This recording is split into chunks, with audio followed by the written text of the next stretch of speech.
Guys काफी important topic को हम लोग कवर करेंगे। एशियन डेवलपमेंट बैंक, एशियाई विकास बैंक, बहुत ज्यादा इंपॉर्टेंट टॉपिक है, बहुत ध्यान से समझिएगा।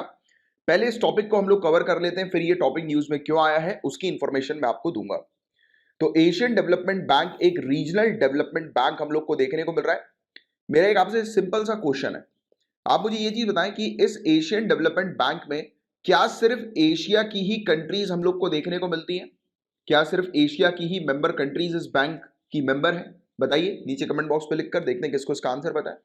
तो 19 दिसंबर 1966 इस दिन ये बैंक जो है वो स्टैब्लिश हुआ था। आपको सिर्फ याद रखना है 1966 में स्थापित किया गया था ये बैंक।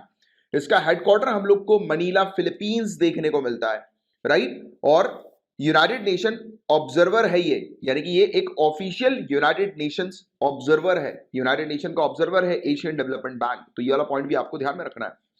इसके मेंबर जो है वो कौन कौन हम लोग को देखने को मिलते हैं, तो देखिए बैंक के अंदर United Nations economic and social commission for Asia and Pacific के मेंबर्स हैं।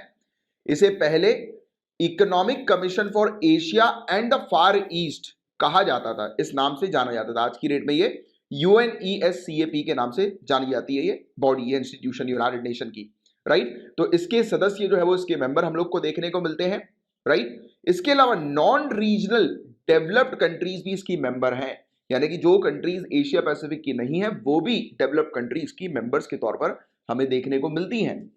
और आज की डेट में इसके 68 मेंबर्स हैं। 49 जो है वो एशिया से हम लोग को देखने को मिल रहा है। तो याद रखना है आपको कि एशिया के बाहर से भी इसके मेंबर्स हम लोग को देखने को मिलते हैं। अच्छा, इन मेंबर्स की वोटिंग राइट्स किस प्रकार से डिजाइन की गई है, तो जिस तरीके की वर्ल्ड बैंक की वोटिंग राइट्स है, देखिए जिन कंट्रीज का वर्ल्ड बैंक में जितना ज्यादा कैपिटल, जितना ज्यादा पैसा उन्होंने इन्वेस्ट करके रखा, या जितना ज्यादा स्टेक्स एक कंट्री के, एक मेंबर कंट्री के वर्ल्ड बैंक में है, तो उतनी वोटिंग पावर जो है वो उस कंट्री की हमें देखने को मिलती है। देखिए जनरली हम लोग जब वोटिंग की बात करते हैं तब हमारे दिमाग में क्या चीज आती है कि एक व्यक्ति का या एक मेंबर का एक वोट, है ना, जनरली ये चीज आती है। बट ऐसा नहीं है। यहां पर किस प्रकार से चीजें हमें देखने को मिलती है, चाहे बात करें वर्ल्ड बैंक की या एशियन डेवलपमेंट बैंक की, और भी काफी सारे बैंक हम लोग को देखने को मिलते हैं जिनका जो वोटिंग या इंस्टीट्यूशन हमें ऐसे देखने को मिलते हैं कि जिनकी जो वोटिंग होती है वो किस आधार पर होती है कि उन्होंने कितना पैसा लगाया है।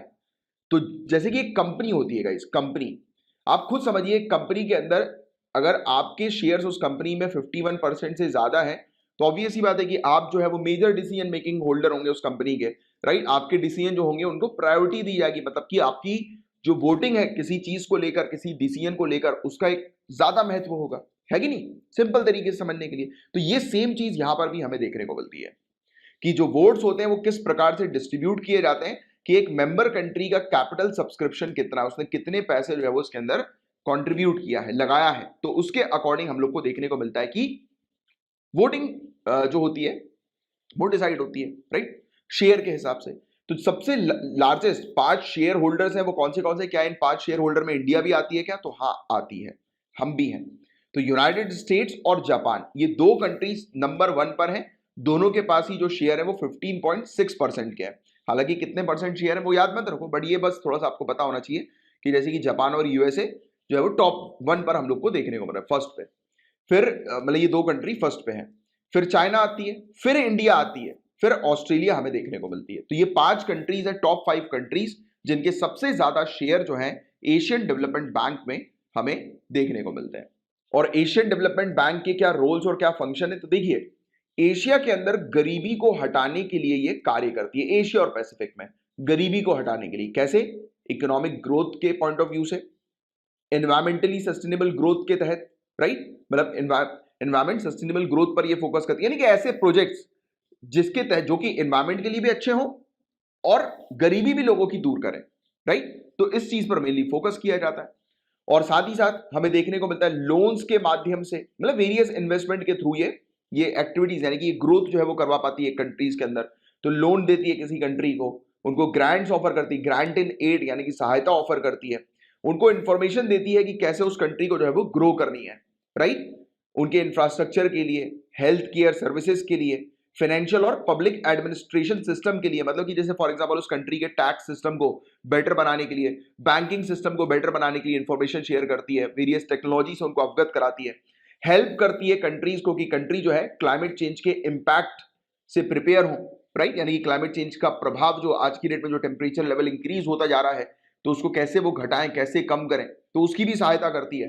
किस प्रकार से उस कंट्री के नेचुरल रिसोर्सेज को मैनेज करना है सस्टेनेबल तरीके से, तो उसकी हेल्प करती है एशियन डेवलपमेंट बैंक। और भी दूसरे एरियाज में ये मदद करती है, ठीक है। तो ये पॉइंट आपको थोड़ा सा ध्यान में रखना है। एशियन डेवलपमेंट बैंक से रिलेटेड सिर्फ इतनी थोड़ी सी इंफॉर्मेशन मोर देन सफिशिएंट है एग्जामिनेशन के लिए। तो देखिए गाइस, ये टॉपिक न्यूज में क्यों आया है, क्योंकि गवर्नमेंट ऑफ इंडिया ने लोन्स के लिए अप्लाई किया है एशियन डेवलपमेंट बैंक से और एशियन इंफ्रास्ट्रक्चर इन्वेस्टमेंट बैंक से।